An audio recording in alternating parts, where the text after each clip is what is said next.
Halo teman-teman semuanya, kenalin aku Kanazwa. Hari ini aku akan jelasin mata pelajaran Bahasa Indonesia untuk SMP kelas 7 tentang teks prosedur. Nah, tapi aku mau nanya dulu nih, gimana kabar teman-teman semuanya? Semoga kalian sehat ya. Oke, sebelum kita belajar, angka baiknya kita berdoa dulu ya. Berdoa dimulai. Amin. Oke, jadi hari ini itu kita akan ada 4 materi nih, 4 inti materi yang akan kita pelajari hari ini, yaitu pertama tuh ada definisi teks prosedur, yang kedua ada ciri-ciri teks prosedur, yang ketiga ada strukturnya, dan yang terakhir ada contoh teks prosedur. Dan yang tak lupa kita akan latihan soal juga. Oke, lanjut aja. Yang pertama, ada definisi teks prosedur. Di sini kita akan belajar apa sih definisi teks prosedur dan juga tujuan dari teks prosedur. Tapi sebelum aku mulai jelasin, aku mau nanya dulu nih ke kalian. Kalian pasti pernah kan ya ngelakuin sesuatu atau mengoperasikan sesuatu. Nah, pasti kalian tuh ada langkah-langkahnya kan saat mengerjakannya. Contohnya, misalnya aku kan mau cuci tangan yang baik dan benar dengan hand sanitizer. Nih, kayak aku sekarang punya hand sanitizer. Terus langkah-langkahnya gimana? Yang pasti kan pertama aku nuangin dulu nih hand sanitizer ke tangan, baru aku cuci tangan kan. Nah, kayak gitu nih gambaran dari prosedur. Oke, lanjut aja ya, aku jelasin. Oke, jadi definisinya itu teks prosedur adalah sebuah bahan tertulis yang dijadikan dasar untuk menjelaskan tahap kegiatan dalam menyelesaikan suatu aktivitas. Terus tujuannya apa, Kak? Tujuannya ini untuk menjelaskan kegiatan yang harus dilakukan agar pembaca atau pendengar dapat secara tepat dan akurat mengikuti sebuah proses membuat sesuatu, melakukan suatu pekerjaan, atau menggunakan suatu alat. Nah, ini aku kasih contoh, biar kalian tergambar aja sih. Jadi ini yang kayak yang di kuning nih ada prosedur membuat mie instan, yang biru ada prosedur membuat sushi. Lanjut, oke. Jadi ada ciri-ciri teks prosedur. Jadi teman-teman, ciri-ciri teks prosedur itu ada 8 ya. Lanjut aja. Yang pertama ada menggunakan kalimat imperatif. Kalimat imperatif apa tuh, Kak? Kalimat imperatif itu adalah kalimat yang mengandung kata-kata perintah di dalamnya. Contoh, pertama, tambahkan gula, kemudian aduklah hingga rata. Kedua, potonglah wortel dengan bentuk bulat dan tipis. Ketiga, bilas dengan air hangat sampai bersih. Dan masih banyak lainnya. Pokoknya intinya, di dalam kalimat itu ada makna perintah di dalamnya. Dan lanjut aja yang kedua, ciri kedua, yaitu menggunakan kata kerja aktif. Di kalimat teks prosedur ini, biasanya menggunakan kalimat kata kerja aktif yang memberikan sebuah tindakan kepada objeknya. Misal, membungkus, memotong, mengaduk, menyiram, melempar, dan lain-lain. Oke, yang ketiga ada menggunakan kata keterangan. Kata keterangan ini digunakan dengan tujuan untuk menyatakan rinci tempat, waktu, dan cara-cara atau langkah-langkah yang akurat. Nah, fungsinya ini untuk memberikan keterangan terhadap kata-kata lain. Contoh, gunakan krim ini hanya pada malam hari sebelum tidur. Atau yang lain, jauhkan dari jangkauan anak-anak berusia di bawah 3 tahun. Lanjut ke ciri keempat, yaitu menggunakan konjungsi. Nah, konjungsi ini berfungsi sebagai penghubung urutan langkah atau kegiatan yang kronologis. Contoh kata-katanya, misalnya selanjutnya, kemudian, lalu, setelah itu, berikutnya, dan masih banyak yang lainnya. Yang kelima, ada terdapat kalimat larangan atau saran. Di teks prosedur ini biasanya menggunakan kalimat yang bersifat larangan atau memberikan saran kepada pendengar atau pembacanya. Contohnya gimana tuh, Kak? Contohnya misalnya kayak kalimat larangan. Nih, yang pertama, jangan menaruh garam terlalu banyak. Terus contoh kalimat saran, itu sebaiknya tidak menggunakan air panas. Yang keenam, ciri keenam yaitu terdapat panduan yang harus dilakukan. Nah, panduan-panduan yang terdapat di dalam teks prosedur ini harus dilakukan agar pembaca atau pendengar dapat mendapatkan hasil yang maksimal. Next, yang ketujuh ada terdapat aturan atau batasan dalam hal bahan atau kegiatan. Teks prosedur ini kan dibuat agar orang bisa melakukan sesuai apa yang ditulis. Jadi di teks prosedur ini kalimat-kalimatnya tuh harus rinci, teman-teman. Contohnya gimana tuh? Pertama nih, goreng hingga kecoklatan.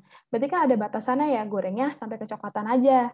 Bahkan kalau misalnya kita nulisnya cuma digoreng, kan kita nggak tahu ya gorengnya tuh harus sampai setengah matang atau sampai gosong kan kita nggak tahu. Makanya dikasih batasan di dalamnya. Terus contoh lainnya yang kedua itu belah menjadi 3 bagian sama besar. Yang ketiga letakkan monitor sejajar dengan mata. Lanjut ke ciri yang terakhir, ciri ke-8, yaitu terdapat isi atau kegiatan yang harus dilakukan secara urut. Nah, untuk mendapatkan hasil yang memuaskan, para pembaca atau pendengar harus mengikuti seluruh isi atau kegiatan secara urut sesuai dengan apa yang terdapat pada teks prosedur. Next, kita akan belajar struktur dari teks prosedur.